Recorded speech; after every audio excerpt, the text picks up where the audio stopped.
Hello, welcome back, everybody. Hello, I'm Brittany, and I am the owner and artist here behind Peak Paper Co.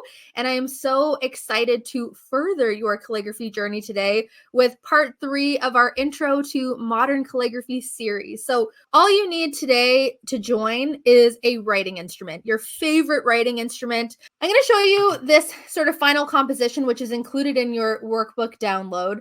And it's just an example of how we can take our individual letter forms and turn them into a composition that looks like this. So I'm going to just use the back page of my workbook right now to just sort of demonstrate what I even mean by connecting your letters. So you're connecting your final stroke of each letter. So if we look at the alphabet on the right here, the final stroke of each letter is what we're using to connect to the next letter here. So to do our letter A, we have our oval, downstroke, underturn, but instead of ending right here, I'm going to continue into the ascender loop of the B.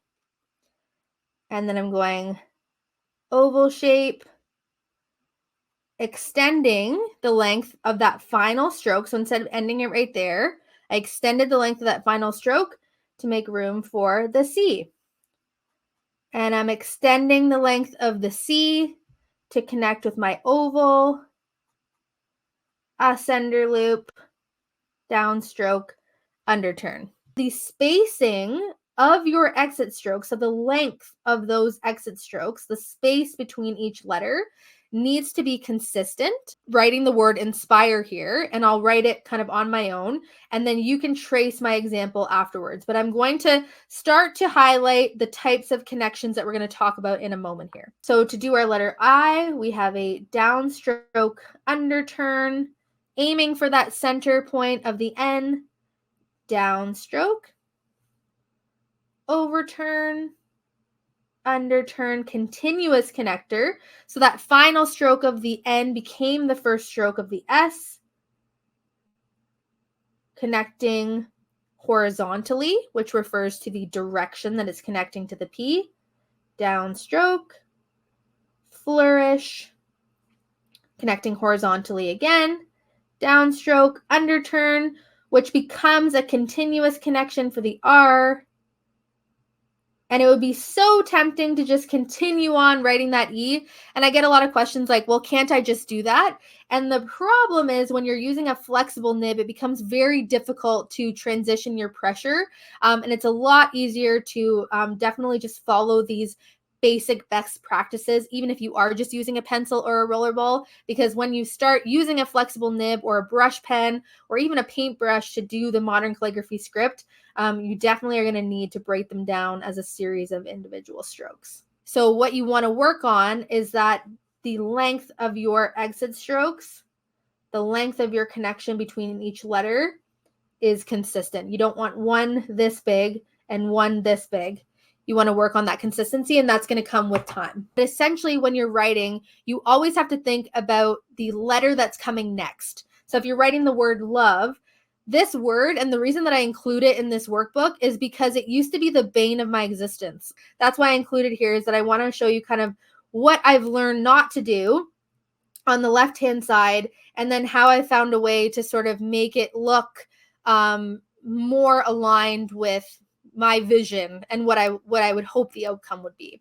If you look at the example on the left-hand side, that L is connecting to the bottom of the O, then it's connecting to the top of the V, and then it's kind of connecting to the top of the E here again too. It just visually doesn't look as appealing as when you continue that exit stroke of the L up to the center way point of the O. There's two main types of joins. You have your horizontal and diagonal, three, horizontal and diagonal, and you have your continuous. So why don't we start with our continuous connection here? And that's another type of common join where you're going from an underturn into an ascender loop. So you're essentially getting rid of the first stroke of the H, and you're using the final underturn of the A as that first stroke. Okay, so you can trace along here. I'll show you on the right, but you're going to have your oval, downstroke, underturn, continuing all the way up to the H. being cognizant that that is now the length of your exit stroke. And so if I was to try to write another letter right here, like O, we have an issue because I ended the H too soon. So this is what I mean. There's a lot of forward thinking when you're writing words. So if you know that you're writing a word, I'm trying to think of a word like A-H. It's okay. I'll just make up a word. A-H. So instead of ending it there the way that I just did, I would want to extend it the same length that I did on the first stroke. The next most important here is your horizontal and your diagonal connections.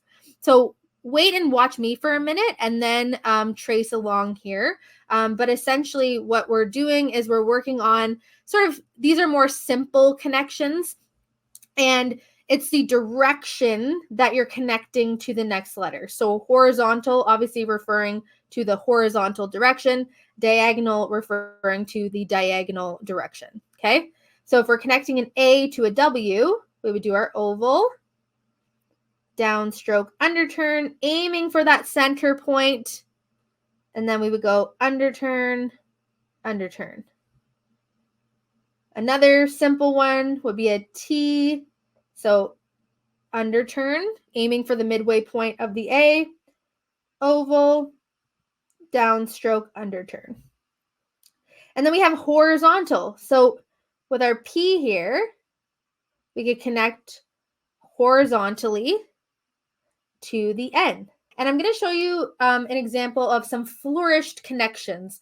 Trickier connections are basically what I'm referring to as flourished connections, because you have to make some aesthetic decisions or stylistic decisions. You can add flourishes to your final exit strokes to make them connect better with the next letter of your word. Okay, so again, it's not that the one on the left is wrong, which is no flourish connection to a no flourish.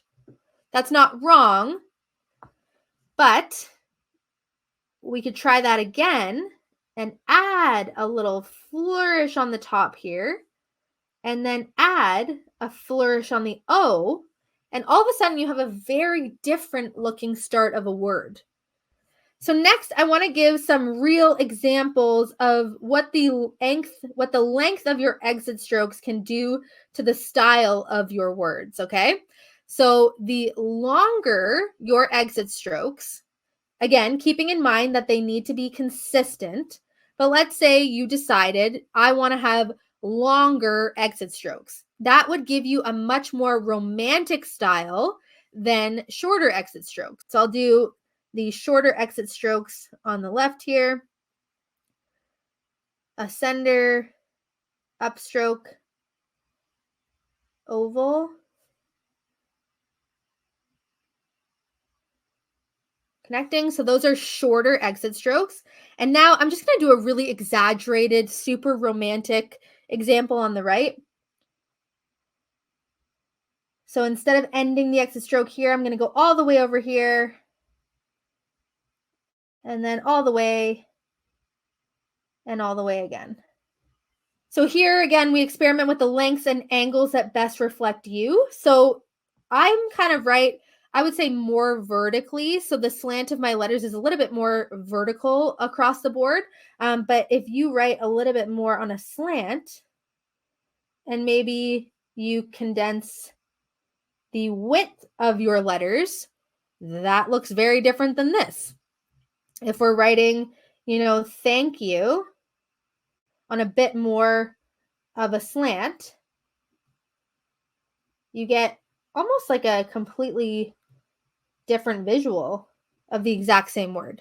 I also just wanted to throw in sort of a bonus lesson on bouncing, because I mentioned that, when you're looking at a composition like this, there's not necessarily, it doesn't seem as if there's straight lines running across the page. But what I want you to notice after our lesson on bouncing is that there kind of is an invisible straight line underneath all of these words.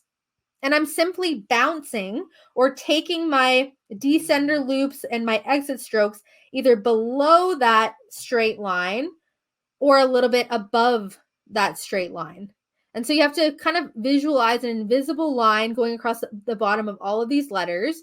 And you want the base of your letters to kind of fit neatly on that line, but you can extend the length of your exit strokes and your descenders below that baseline to give you a little bit more movement in your letters. And that's kind of what's really fun, I think, about the modern calligraphy script. The baseline is that straight line that all of your letters start on.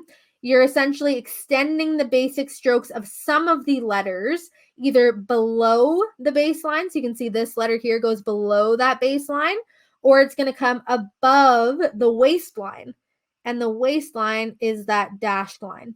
We're going to extend below the baseline. So that's our first bounce. Now the O, we could extend above that waistline.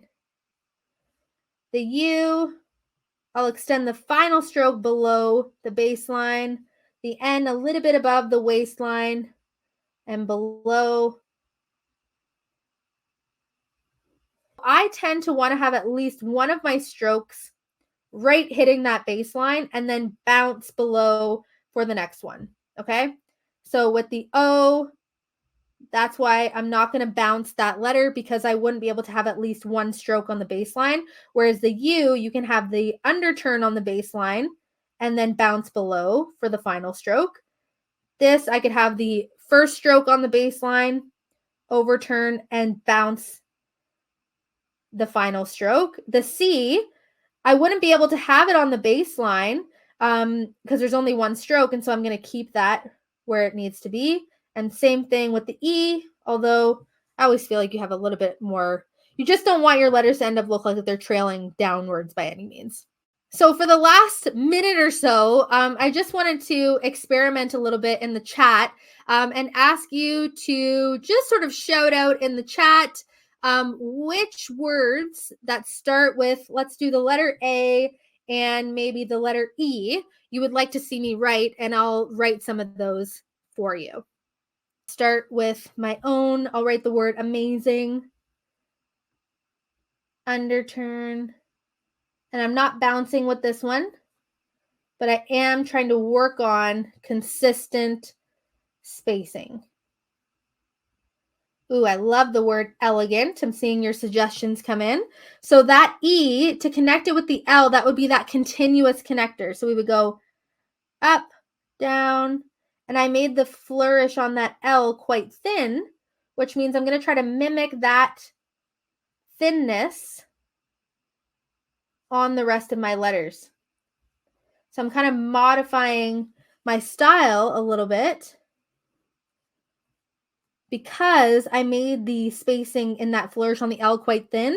I tried to make the spacing on the descender of the G the same width.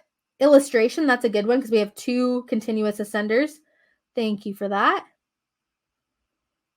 Again, smaller spacing.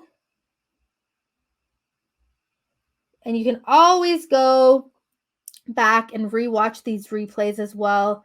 But I hope as I'm writing, you can see that I'm lifting, moving slowly and intentionally.